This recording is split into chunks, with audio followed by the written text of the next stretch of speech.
Nous voici sur un petit tutoriel sur ThinkLink dont on parle dans l'article. Donc voilà, une fois qu'on est connecté sur le compte, alors là le compte du rond-point numérique, vous allez en haut sur Create, sur le petit plus, ou alors là directement sur le petit disque dur, pour aller chercher une nouvelle image à rendre interactive. Donc il y a deux solutions, ou de chercher dans le disque dur en cliquant là-dessus, ou en faisant un drag and drop directement. Donc là je vais faire simplement, je vais chercher une petite photo. Donc ça ne supporte que les formats images, PNG, JPEG, GIF, et c'est tout. Donc voilà, une fois que l'image est sur le site, elle est dans une fenêtre spécifique, on peut y ajouter tout de suite un petit tag, donc un petit bouton cliquable. Donc voilà, je clique, ça me met un petit icône. On peut déplacer, si on décide de le mettre différemment ou autre part. On peut augmenter la superficie cliquable. On nous demande deux choses, de mettre un lien.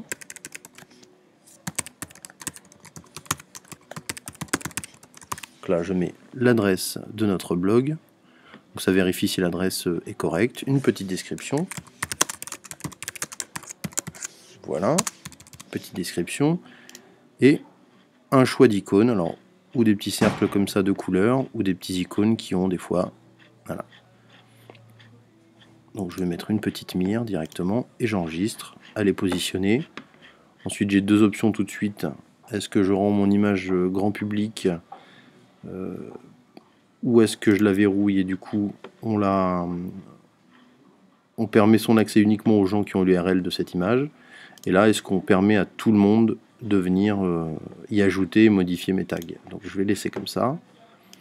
On peut renommer l'image directement, la partager sur Facebook. Et moi je vais juste l'enregistrer. Donc voilà, on revient sur l'interface normale, on a l'aperçu. Donc lorsqu'on passe notre souris au-dessus de l'image, le petit tag apparaît avec mon titre, mon lien. On a même l'URL là en petit. Mais je peux directement cliquer sur le tag, sur la petite cible, et je vais sur le lien que je venais de renseigner. Une fois que ça c'est terminé, que votre création vous convient, vous pouvez ou remodifier l'image, ou partager l'image, voilà, sur les différents réseaux sociaux, envoyer directement le lien d'accès direct, vu que là moi c'est le cas, il faut que j'envoie ça pour le montrer à des amis, ou je l'incorpore directement dans mon code, ou dans un iframe, ou directement comme ça. On retrouve les mêmes boutons sur la droite, partage, etc. Donc voilà, juste pour vous montrer, par exemple dans l'article, une fois l'image incorporée, ça c'est une image de test, on peut avoir là directement des raccourcis vers des vidéos YouTube qui se lancent directement. Hop, je vous passe le détail. Là c'est un lien vers une de nos pages, vers notre Scoopit, un autre film de présentation, des liens, etc. Une photo Facebook, voilà. Et donc voilà pour ThinkLink, et à vous de jouer.